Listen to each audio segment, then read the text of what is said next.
evening. Call to order this meeting of the Washington County Board of Education. We have a quorum this evening. We have 6 members present. At this time, I'd like to invite you to stand for the Pledge of Allegiance, followed by a moment of silence. Mrs. Murray will be leading us. I pledge allegiance to the flag of the United States of America and to the republic for which it stands, one nation, under God, indivisible, with liberty and justice for all.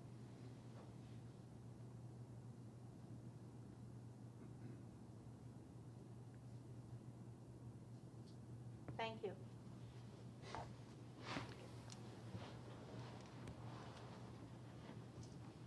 At this time, we'll have approval of this evening's agenda. Is there a motion? So moved. Second. Thank you, Mr. Stauffer and Mrs. Fisher. Any discussion? All those in favor of approval of the agenda? Okay, we have 6 affirmative votes. Motion carries. We'll move on to the approval of the minutes. Mrs. Williams, I move for the approval of the closed session minutes dated Tuesday, August 6, 2019. Thank you, Mrs. Murray. Is there a second? Second. Thank you, Mr. Bickford. Are there any additions or corrections to the minutes of the closed session of August 6th? Okay, we'll move to the vote. All those for approval? Okay, we have 6 affirmative votes. Minutes stand approved as read. Mrs. Murray, do you have something more? Mrs. Williams, I move for the approval of the business meeting minutes dated Tuesday, August 6, 2019. Thank you, Mrs. Murray. Is there a second? Second. Thank you, Mr. Bickford. Any additions or corrections to the minutes of the business meeting of August 6th? No? All those in favor of approval? We have 6 affirmative votes. Minutes stand approved as read. We'll move on to public comment. We have no one signed up in advance for public comment. Is there anyone who would like to come forward to address the board this evening? Okay, then we'll move on to old business. We have one item of old business this evening, and it's the second reading of proposed changes to policy JK, student discipline. Good evening, Mr. Trotta. Thank you. Good evening. On August the 6th, the Board of Education approved the first reading of the proposed changes to policy JK. The community was provided an opportunity to offer comments. We have not received any comments with regard to the proposed changes. At this time, the Policy Committee is requesting the Board of Education to approve the second reading of the proposed changes to policy JK. Thank you. Thank you, Mr. Trotta. Is there a motion?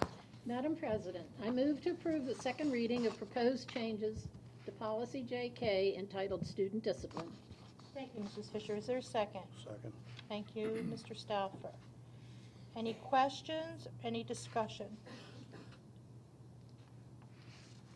Okay, we'll move to the vote. The motion is to approve the second reading of proposed changes to policy JK entitled Student Discipline. All those in favor? Okay, we have 6 affirmative votes. Motion carries. Thank you. Thank you. We'll move on to new business. Our first item of new business is the first reading of proposed changes to policy ECAB, access to Board of Education schools and Board of Education property. Thank you. The Policy Committee has undertaken a comprehensive review of the policies that concern school safety. Policy ECAB has been updated to describe the security precautions that have been taken with regard to the use of surveillance cameras and school vestibules. I'm glad to respond to any questions. Thank you. Thank you, Mr. Trotta. Is there a motion?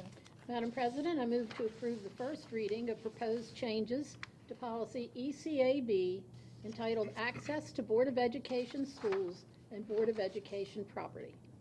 Thank you, Mrs. Fisher. Is there a second? Second. Thank you, Mr. Bickford. Any questions or any discussion? I will say this policy authorizes and establishes some enhanced and some new procedures regarding things such as building keys and key cards, secure vestibules, and surveillance cameras, all very necessary for student safety. God bless you, Mr. Bragner, and thank you, Mrs. Fisher. Any further discussion? We'll move to the vote. The motion is to approve the first reading of proposed changes to policy ECAB entitled Access to Board of Education Schools and Board of Education Property. All those in favor? Okay, we have 6 affirmative votes. Motion carries. Our next item is the first reading of proposed changes to policy EFGH, surveillance cameras. Thank you. The purpose of policy EFGH is to provide for student and staff safety by establishing guidelines for the use of surveillance cameras. The policy states that the Board of Education authorizes the use and the installation of surveillance cameras on property that the school system owns and leases, and this also includes school buses that are owned by the school system or operated by its contractors. Thank you. Thank you, Mr. Trotta. Is there a motion? Madam President, I move to approve the first reading of proposed changes to policy EFGH entitled surveillance cameras. Thank you, Mrs. Fisher. Is there a second? Second. Thank you, Mrs. Murray. Any questions or any discussion? Okay, we'll move to the vote. The vote is to approve the first reading of proposed changes to policy EFGH entitled surveillance cameras. All those in favor? Okay, we have 6 affirmative votes. Motion carries. And our next item of consideration under new business is the first reading of proposed changes to policy KI, visitors to schools. Thank you. Maryland law restricts access to school buildings to students, staff, and others who have lawful business to pursue at the school. Policy KI sets forth guidelines that visitors to a school must follow if they're seeking entry into a school building. The policy committee updated the policy and included a provision that visitors must use the marked visitor entrance. A visitor must also identify himself or herself before being admitted into the vestibule. The policy provides that visitors who are granted access should expect to be escorted, and they are not permitted in areas of the building where they do not have business. Thank you. Thank you, Mr. Trotta. Is there a motion? Madam President, I move to approve the first reading of proposed changes to policy KI entitled visitors to schools. Thank you, Mrs. Fisher. Is there a second? Thank you, Mr. Bickford. Any questions or any discussion? Okay. The vote is on approval of the first reading of proposed changes to policy KI entitled visitors to schools. All those in favor? All right, have 6 affirmative votes. Motion carries. Thank you. Thank you, Mr. Trotta. Our next item under new business is our consent agenda for the evening. Mr. Bakedel, good evening. Good evening. Tonight, I have 2 items for your review. The Purchasing Committee reviewed these items, and they are being recommended for approval, and staff is available if you have additional questions. Thank you, Mr. Bakedel. Is there a motion? Madam President, I move to approve the awards and procurements for a design-build batting cage enclosure at Williamsport High School to Advantage Landscape and Construction at a total cost of $83,050.85, and laptop computers to CDWG at a total cost of $144,921. Thank you, Mr. Bickford. Is there a second? Second. Thank you, Mrs. Murray. Any questions? Any discussion? Okay, all those in favor of approval of the awards and procurements for a design-build batting cage enclosure at Williamsport High School and laptop computers to CDWG. All those in favor? Motion carries, 6 affirmative votes. Thank you. Thank you. And we move on to our next item of business. Good evening, Dr. Akers. Good evening. President Williams, members of the board, Dr. Michael. I'm here on behalf of Smithsburg High School to request permission to accept a generous donation of $9,000 from the Smithsburg High School Athletic Boosters Club. If approved, these funds will be used to purchase football uniforms. Thank you, Dr. Akers. Is there a motion? Move to accept the donation. Thank you, Mr. Ridenour. Is there a second? Second. Thank you, Mr. Stauffer. Any questions for Dr. Akers? Any discussion? Okay, motion is for approval of a donation in the amount of $9,000 to Smithsburg High School from the Smithsburg Athletic Boosters. All those in favor?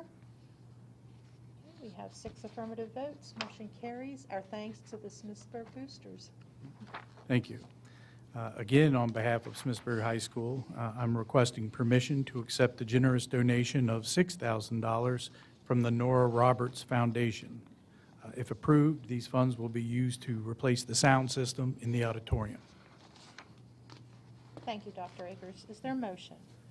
Madam President, move to approve the donation in the amount of $6,000 to Smithsburg High School from the Nora Roberts Foundation. Thank you, Mr. Stauffer. Is there a second? Thank you, Mr. Ridenour. Any questions for Dr. Akers? Any discussion? Okay, the motion is to approve a donation in the amount of $6,000 to Smithsburg High School from the Nora Roberts Foundation. All those in favor? We have 6 affirmative votes, and the motion carries.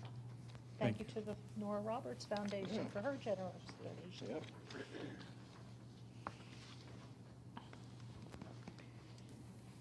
Time for the superintendent's report. We can sense the tempo of the board picking up here with momentum, so we'll keep moving. Annually, this is when we make a presentation regarding advanced placement and international baccalaureate results that were recently released. And we have with us Dr. Pugh and Maureen Markovich. So, Good evening. Good evening, President Williams and members of the board. Maureen Markovich from the Office of Testing and Accountability will share an update on the 2018-19 Advanced Placement and International Baccalaureate results. So we start with the advanced placement exams. This year we had 1,213 different students participating in the exams. They took 2,005 exams total. We had 1,094 3 and above for AP exams. It's on a scale of 5, and 3, 4, and 5 are a passing score. This is an all-time high number of passing scores for AP exams. Our last bar on our chart is we have 2,592 students who were enrolled in AP classes during the year. For International Baccalaureate, we had 145 students participating in assessments this year. That was an all-time high number of takers. They took 361 assessments. This is also an all-time high number of assessments. The IB is on a 7-point scale where 4, 5, 6, and 7 are all passing scores. And we had 236 passing scores for the International Baccalaureate, also an all-time high number of passing scores. And we had 625 students enrolled at the end of the year who would be eligible to take assessments. Again, another all-time high for International Baccalaureate. Because these are advanced students, we tend to have students who participate in more than one exam. So we had, out of 1,282 students, 1,137 took only the AP exam. We had 69 students who took both AP and IB assessments, and IB only, and then 76 took both AP and IB assessments. When we look at the score distribution for advanced placement, we did have 54.5% of our students pass the assessment. And you can see it's broken down into the 1s through 5s, and look at the distribution of the scores. For IB, again, all 7, this is a pass rate of 67.4%, and you can see it's broken down by the 1 through 7 scores.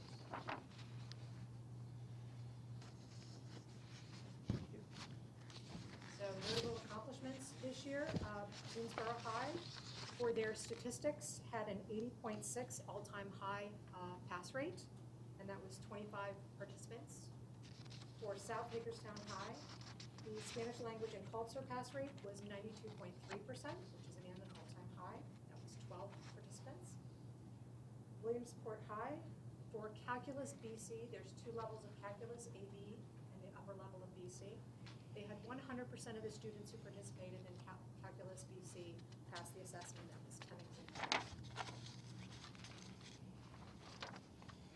Other notable accomplishments, Barbara Ingram School for the Arts had the highest percent of exams based on the student enrollment. So 94.6% of their students who were eligible to take the exam did participate in the exam.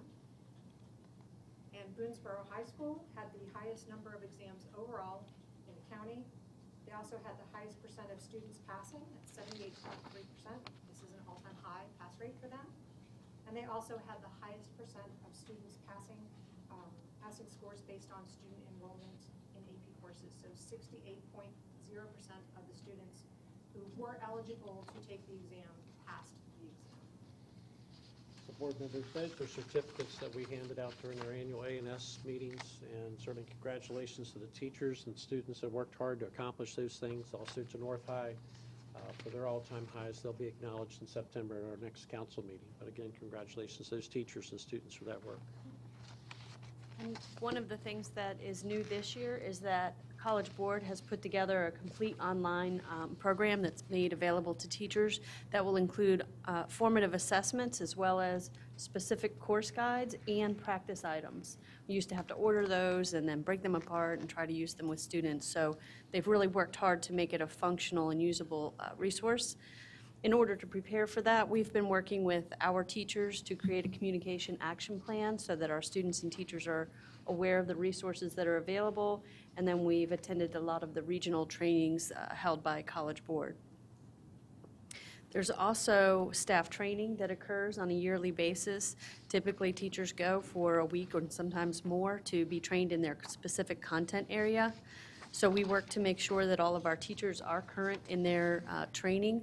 Generally, it's a required 30 hours between the 3 to 5 year mark, unless they change the course, in which case then everyone needs retrained if they do change the course.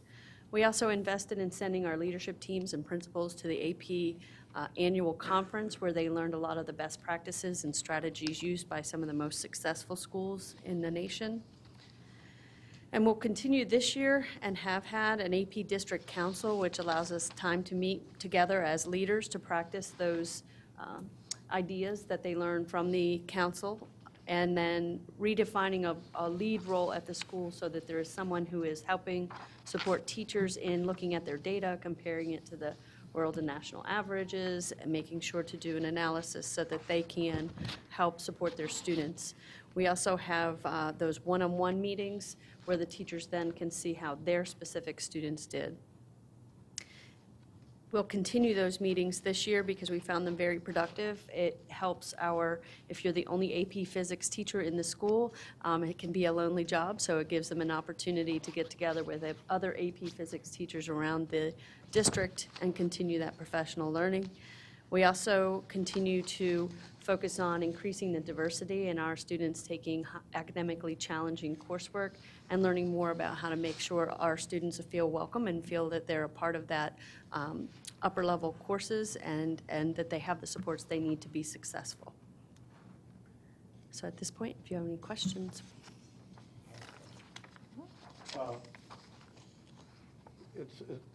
I'm just curious about the terminology. What's the difference between an AP instructional leader and the AP teacher? So each school identified an AP instructional leader, and sometimes it's an assistant principal, sometimes it's the principal, and sometimes it's a very strong AP teacher. So each school got to identify a lead person who would take that role to do the data analysis. And what happens at the AP annual conference? They get to see and hear best practices presented by the nationally recognized schools. So those schools who have extraordinary results share the things that they did that helped their students get the results that they did. And I know it's a budgetary thing, but I'd rather send the AP teachers there to hear that than the principal and the instructional leader. I mean, I know it's budgetary-wise, it can't be done, I'm sure, but Well, we do send the teachers to their subject area trainings. The conference is generally about the leadership and the structures that you need to set up in order to support your teachers. So we try to make sure they both have what they need to. And one last inquiry, what, are colleges as accepting of AP scores as they were some years ago? I've read things where colleges are downplaying accepting AP test scores to give kids college credit. So it really does depend on the college that you're You're going right. to, and they publish a list of what scores they'll accept depending on the program. So it depended on the college and depending on the program. So you could take an AP calculus course with us and do well in an exam and go into an engineering school, and that school really wants you to take their engineering program. So it never hurts, but how much it helps in terms of earning college credit varies from college to college. You know, the day's over when kids enter college as first semester sophomores. Oh, no, many of our students do Okay. enter in college having earned most of their first courses needed. Thank you. I was going to say, I think our AP courses are rigorous. I think they well prepare our students for the future, and I think I'm really proud of, just over a long period of time, how much effort staff's put into the AP coursework and the teachers. So we certainly don't want to underestimate the preparation that goes into this. It's really substantial. So I think it's important. I think maybe, Mr. Stauffer, one thing that I've read recently, that a lot of colleges are starting to downplay SAT and ACT results. I mean, there's like 1,000 colleges they posted the other day don't even look at SAT results anymore. I think the coursework that you take in school, and even particularly AP courses, are really good entrance requirements if they're not accepted as full credit. Any other questions? It certainly is very nice to hear the phrase all-time high. What would it be that was done differently this year, perhaps, than in the past, that would have resulted in an all-time high in so many areas? Could you?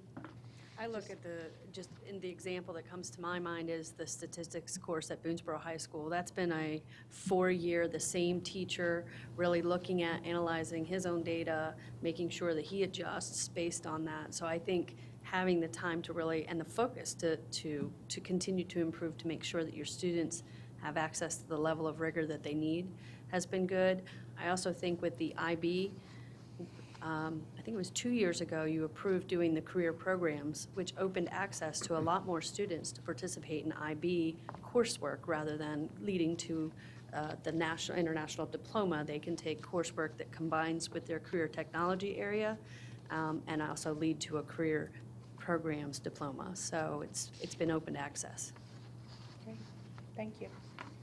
Mr. Pickford? Just a couple questions. One, just looking at purple figure for the trends. Saw a big jump in end of year course enrollment from 15 to 16, 17, and then starts to drop back off. We've had all-time scores this year, which is great. Do you have any, is that just a student population thing? Any explanation for just a decrease in kids taking AP? Probably two things. I think we have some varying class sizes, but probably not too much by the time seniors overall in high school. Our bubble coming to high school is kind of just starting through middle school in 6th and 7th grade. But you have to remember too, STEM middle college, 50-plus kids there, their junior and senior year over the last 4 or 5 years, we're probably losing 200-300 scores a year. Those kids traditionally, if they would be in our public schools, would be taking AP or IB courses. Got it. So I think as you look at those 4 years that we dropped off and or actually kind of maintained, I think that's actually Okay. pretty remarkable when you think about, in addition to AP, in addition to IB, we're also offering STEM middle college coursework to a whole group of students that are, And what do you do to try to encourage kids to take the actual exam that are in the courses? We offer them an alternative of a 3-hour exam that counts as a final. And is there any kind of budgetary restrictions for some Well, we kids? do, Or the county does pay for half the exam, so Oh, good. we encourage students to participate by alleviating some of the financial burden. And if they're eligible for free or reduced meals, we cover the full cost of the exam. Fantastic. So that more of our students who are under-resourced can participate. Fantastic. And about how much do they run? Do you know? The exams? Does it depend? $194. Okay. Thank you. And I didn't mean to be flip about saying No, that. no. We do believe that if they participated in the course, that they are prepared to take the exam. Well, I think our greatest method of encouraging kids to participate is the success rate of the teacher in the past. Right. If I had that teacher that had BC, not AB, but BC calculus pass rate of 100% with those 10 kids, I wouldn't hesitate taking the exam if I was in that course. And I think we've historically seen that with some of our long-term teachers that have had, 70, 80, 90% pass rate. They can almost tell a child what they're going to get on the exam before they take it. Wow. Because, they've just been exposed to that rigor all year long. And we see those students be very, very successful in their future. Great. Thank you. Thank you. Thank you both. Our next report is a student service update. Very excited this year, so new here starting July 1st. Both Jeremy and Mr. Kobe and myself are here with us tonight. We restructured the department a little bit, and Mr. Kobe's going to go through that restructuring. And the team has really worked hard over the last couple months to put together some new ideas that are going to address quite a few of the challenges that we have here in Washington County. And I'm really excited about what the team's done so far, just when the school hadn't even started yet. So, Mr. Kobe? Good evening, President Williams, board members, and Superintendent Michael. Ms. Huffer is joining me this evening as we share student services updates. First slide shows a simple organizational chart which shows the three different departments: student services, school health, and school counseling under a single umbrella. We have several new positions for the coming school year that's going to enhance support for both our schools and for the students that are in the schools. The first position is our mental health coordinator position, which was supported through Senate Bill 1030. We also have 6 additional school counselors this coming school year. This will help with additional positions at Northern Middle School, Western Heights Middle School, Pangborn Elementary, and Lincoln Shower Elementary. This also enabled us to eliminate several half-time positions and make them full-time at Emmett Dow, Paramount Elementary, Old Ford Elementary. And we were able to add a half-time counselor at Town Elementary. So every school that has 300 or more students now has a full-time counselor on staff. The other new positions, we've added 4 additional social worker positions, and one is going to be serving the Williamsport campus, the 3 schools on the Williamsport campus. The second position will serve both E. Russell Hicks and South Hagerstown High School. The third position will staff Northern Middle and North High. And then the 4th additional social worker position will be placed at Logansville Elementary School. Excuse me, so the board members, the 10 social, we refer to them 10 social worker counselor positions that we've added, that was the combination of the 4 and 6, and how the team best determined that they should be distributed in the county. That was in the budget this year. Excuse me. This chart just shows how we are going to work operationally, the 3 departments.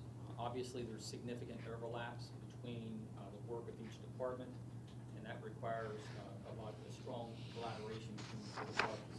One example of an overlap that falls right in the middle of the 3 departments would be the immunization requirements. So our school health department, they help with the verification of the immunizations for our students. They provide reports to our school staff twice a month, both with students that have not met the requirement, but also students that in 2 or 3 weeks will be out of date, so to speak. Our school counseling department, obviously immunization is part of school enrollment, and our counselors are on the front line with working with families and students, making sure that they have proper immunizations. They're in constant communication with our school health nurses. And then the overlap with student services is oftentimes our people personnel workers are working with students and families and working to provide transportation and support to help students become compliant with their immunization requirements. There's several benefits to the reorganization and the new positions in the 3 departments. think first, the reorganization of the three departments under one umbrella and the regular planning meetings that we have already had this summer is going to enhance the collaboration and coordination of services for our students. We, with the increased staffing with both the counselors and the social workers, we've had improved the student. We've improved, that's better, thank you. We've improved the student-to-counselor ratio, and that actually, our estimate, it was 360 to 1, and we were able to reduce that down to 319 to 1. So we're pleased with that reduction. We've doubled the number of social workers, so this allows increased access for the general ed students to obtain in-house therapeutic services. We did a rebalance of our pupil personnel worker caseloads, and this is going to allow for greater support for schools and students. Specifically, the rebalance of those caseloads involved a shift away from looking only at the total number of students supported by each PPW to looking and assigning students to PPWs by the number of students that are on their caseload because of chronic absenteeism. And the last benefit will allow us to streamline our support and services by providing a single point of contact for mental health services.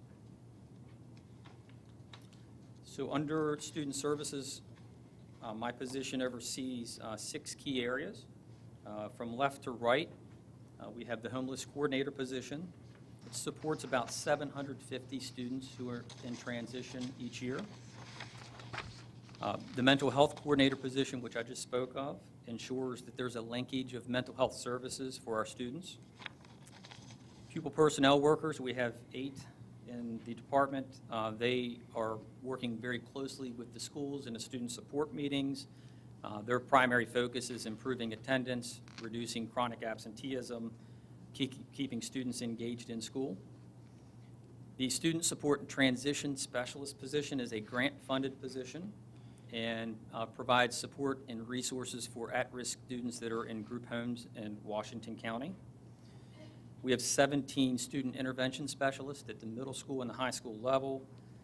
They have a caseload that provides support for at-risk students. They also work closely with the students with developing relationships and also goal setting. And then the last position on the right, the Family Center, it's an excellent program. It's a great coordinated effort between our school system and Department of Social Services. It provides an excellent educational opportunity for students who are pregnant or parenting teens. So moving on to some goals for student services for the coming school year. First and foremost, we want to assist schools with increasing on-time graduation rates. I believe last year was one of the highest graduation rates the county's had.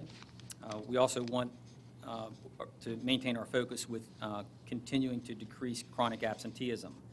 That remains a huge challenge. As you likely know, the chronic absenteeism rate combines both excused and unexcused absences. Second goal would be to provide support and specialized programming for our at-risk youth. We had a summer program this summer that served about 60 students that were at risk. And throughout the school year, our student intervention specialists work with at-risk students all year. Third goal will be to continue to provide support and service for our homeless youth. We have a grant, it's about $75,000 each year, that provides additional supports and services for students who are in transition. And then last, our student services goal will be to explore additional funding opportunities to support the needs of students. Currently, we manage several grants out of the Student Services Office and also school counseling at the total about $500,000. Our student service mental health goals, these are specific goals for the new position, the mental health coordinator. The first goal will be to provide mental health professional development to our staff members here at Washington County. Our coordinator is currently exploring options for staff, but is also registering for a variety of training opportunities so that she can become a trainer. We want to establish a clear referral process for our staff members to community-based providers. and we want to be able to monitor the implementation of wraparound services. So the focus with the second goal is really to simplify the referral process at the school level.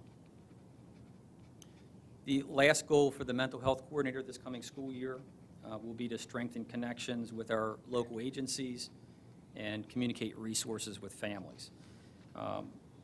Dr. Cassidy has already reached out to many of our local providers and has started to network, and she's also started to explore a variety of plans to engage families this coming school year.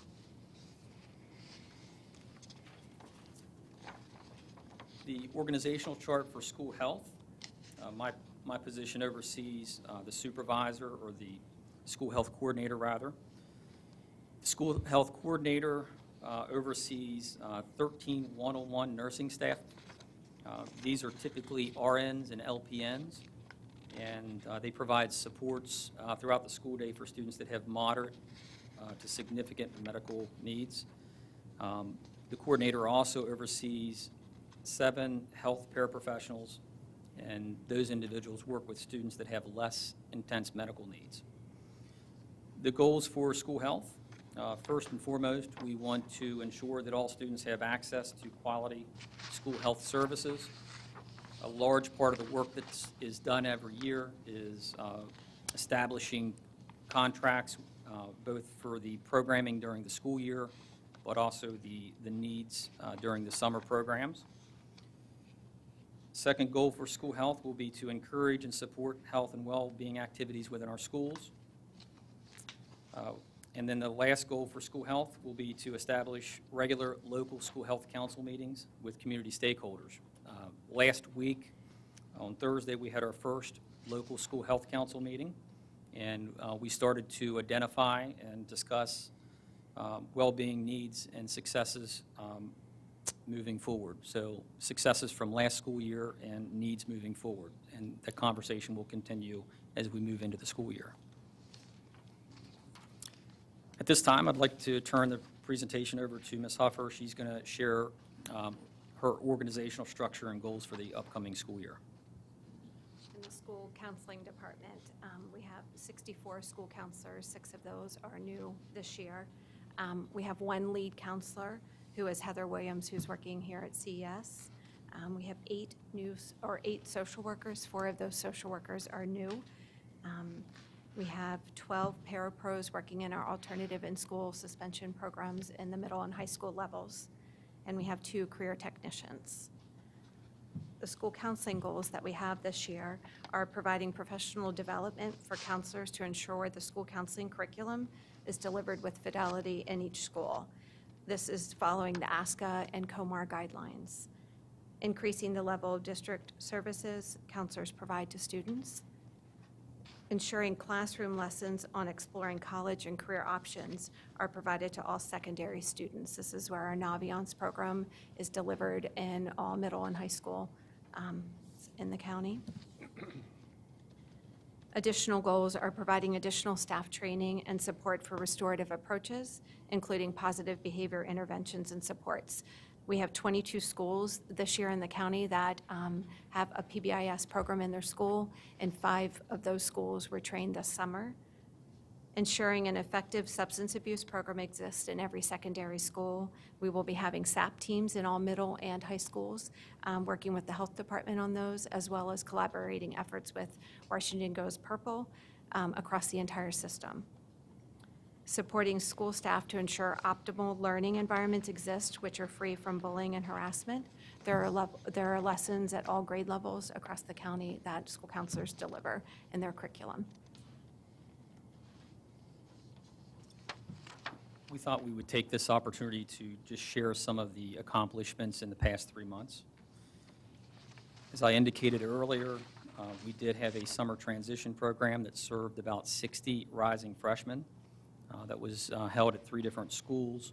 It's a great opportunity to help those students become familiar with the building, with the staff, and with expectations at the high school level. We facilitated health services for 25 different summer school programs. We've processed probably at this point more than 700 special permission applications. They seem to keep rolling in. When capacity allows, we certainly try to approve the parents' requests. As I indicated earlier, we have submitted multiple grants that support student success. We've hired a mental health coordinator and a pupil personnel worker. And we're currently in the middle of updating dozens of contracts and MOUs for the coming school year. Some other summer accomplishments. We provided PBIS training for 5 additional schools. Ms. Huffer shared that information. We also have an additional 15 schools that have PBIS-like programs. We participated in a restorative approach training this summer with 3 different school teams in Baltimore, and our plan is to take additional school teams when they have similar trainings this fall. All 3 departments designed professional learning opportunities for counselors, principals, assistant principals, school clerical, and student intervention specialists. We did provide Narcan training to more than 250 staff members. The training in June was primarily focused with our coaches, our phys ed teachers, and our health teachers. And finally, we're in the middle of revising our student services manual, and we provided input into the district handbook and guide. So we, as a department of 3, we're going to work as one team to provide support to our students and our schools. We'll take any questions that you may have. Questions? I have one. My question is with regard to the social workers. You have 8. How is it determined where a social worker will be placed in which schools? Is there and can you tell us where those 8 social workers are assigned? Where they're assigned at? Which schools have social workers? So the 4 new ones, one is at Morgansville Elementary, and then one splits between Northern Middle and North High. Another one splits the Williamsport campus with Williamsport Elementary, Springfield Middle School, and Williamsport High School. And then the other one splits E. Russell Hicks and South High. Those are the 4 new ones. And then we have a social worker the other 4 have been with our county. One is at Marshall Street, JDP. One is at Salem Avenue. The other one splits between Ramps and Eastern. And I think to answer the question, I think it's based on an analysis of the school needs. The school needs. The school population, whether or not enrollments are going up or down, but essentially what the needs of the schools are. Okay, so it's no longer true that a school would have to make a choice between having a guidance counselor and a social worker. It's possible now to have both in some schools based on the needs of that school and that school's population. Is that correct? I don't think it was ever an either or. I think we had one situation where that was the request. Instead of filling my counselor position, I'd prefer to have a social worker. So I think that was one isolated incident. So I think we've been trying to look at the opportunity to have social workers, as Mr. Jacoby mentioned. You know, where do we have the greatest need? Where do we see, where do we have overlapping resources of other types? Maybe how many counselors we have in the building, what type of outside services already provided to the building. I think we saw a glaring need at the places that they've located for additional social worker support or for any social worker support. We also have social workers that work with our Summit program. Some of our special ed students, they're assigned a social worker or some other support. So some schools have that type of resource indirectly available to the whole school, even though they're assigned to a program. So I'm sure some of the things like that are considered as well. Thank you. Anyone else have a question? Thank you both. All right, thank you. both. Thank you. So a couple other quick things. We had New Teacher Academy, still having New Teacher Academy this week at Williamsport High School. It's been going very well, 150 plus fresh faces to Washington County. Today was Greater Hagerstown, supported us with the annual Mike Callis Luncheon. Well attended by Greater Hagerstown, a lot of vendors, so we appreciate them. We're also having a follow-up for second and third year teachers. This is part of our retain efforts. And that's happening this week, I think tomorrow afternoon, and then some additional time will be available to them on Thursday in their classrooms. This is for second and third year teachers. This is one of our routine ideas for long-term. We heard that from new teachers last year. They'd like to continue to meet. So I think we have about 90 people coming to that. Teachers return on Monday, full-time, all of our teachers. So Monday, we're ready to roll here with all of our teachers, and obviously our students are returning on Tuesday, September 3rd.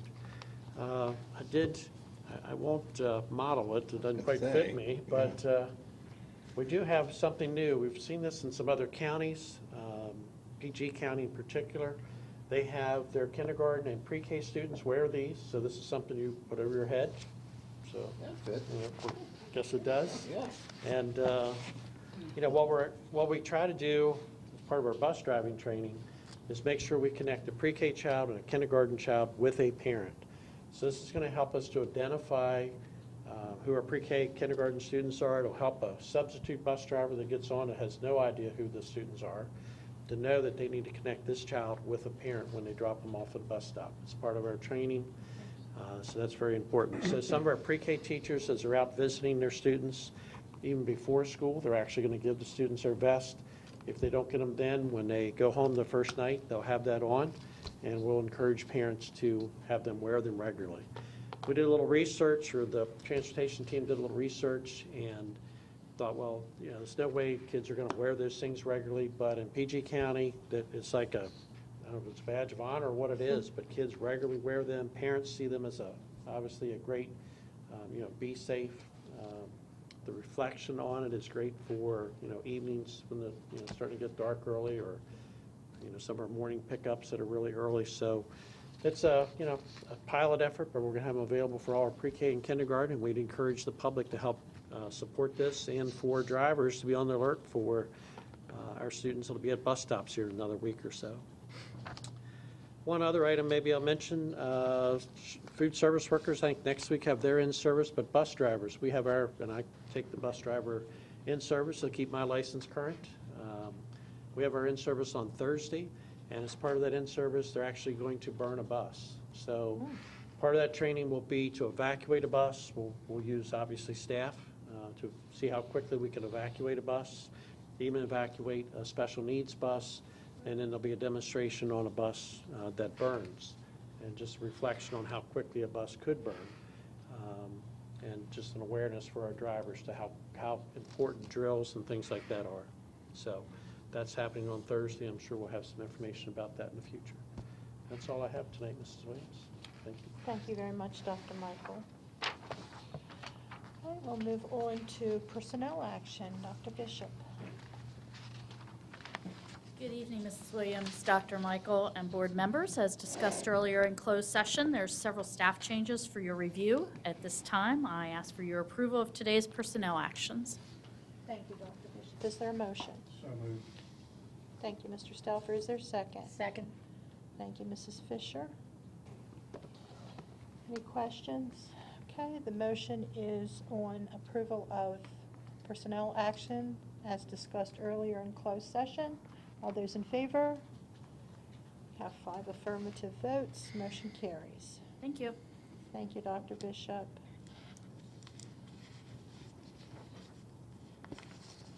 We'll move on to reports to the board. Board member committee reports. Would you like to start down there, Mrs. Murray? Yes, curriculum and instruction will not meet this month, but will meet next month on September 24th at 4 p.m. in the board conference room. Thank you, Mrs. Murray. Mr. Bickford? Finance? Finance Committee meets next Tuesday morning at 8 a.m. Okay, thank you very much. Mrs. Fisher? Policy Committee met on August the 13th and reviewed, amended, and edited the 4 policies excuse me, that were voted on earlier this evening. We will be meeting again on August 28th at 9:15 to discuss policies on threat assessment as well as bullying and harassment. Thank you, Mrs. Fisher. Ridenour stepped out. I believe HR meets on the 27th at 9:15. Yes. HR. August 27th at 9:15? Right. Thank you, Mrs. Fisher. Funkstown room. Thank you, Mrs. Fisher. Okay, we'll move to miscellaneous business. Under miscellaneous business, we have future agenda items. You have a future agenda items list that you were provided with in the packet. We have coming up at our next meeting, the discipline and suspensions report. In October, we have a presentation of the audited financial statements and the auditor's report, summer school report, and the ESSA plan. We're just taking a look at that, hearing a report. And then in November, we'll have a report from HR regarding new teachers. And then also in November, at our first meeting, we'll have SAT and ACT data reported. So that's what's upcoming.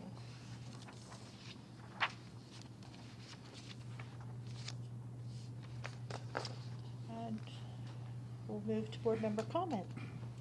Mr. Ridenhour. Nothing at this time. Thanks to Ms. Fisher for making the announcement about the HR meeting. No, absolutely. I have nothing. Summer's going too fast. Mr. Bickford. Nothing for me. Mrs. Murray. I just wanted to say how much I enjoyed attending the new teacher luncheon today. It was a very nice affair, as always, and it was nice to see such a great group of teachers that will be working for our school system. So I wish them the best of luck this year. Thank you, Mrs. Murray. I just have one comment. I would like to thank my colleagues, Dr. Michael, and members of senior staff who participated in our board retreat on Saturday. I hope you found it all very worthwhile, and I very much appreciate your attendance there. And with that, there's nothing further. We stand adjourned.